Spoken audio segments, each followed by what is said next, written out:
Hello, my name is Paul and I'm the Head of Delivery here at SETL. Welcome to the first in a series of quick snapshot videos talking about SETL and our LedgerSwarm ledger orchestration product. Following the launch of the Tranquility Network, we have received a large amount of interest from both large and small financial services companies and global technology providers wanting to learn more about our product.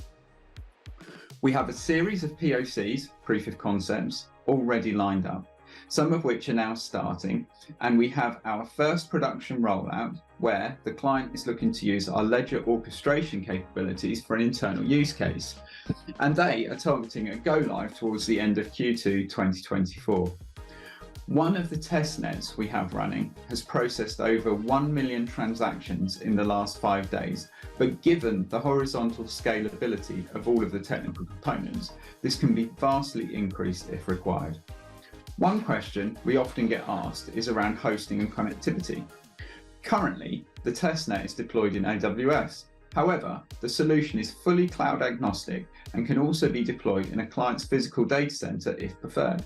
For example, the production rollout we're currently undertaking is in a physical data center. With respect to connectivity options, we have a fully documented set of APIs which can be found on the LedgerSwarm website, and we also utilize Kafka for added flexible scalability. Thank you for listening, and please don't hesitate to reach out with any questions via our website. Thank you again.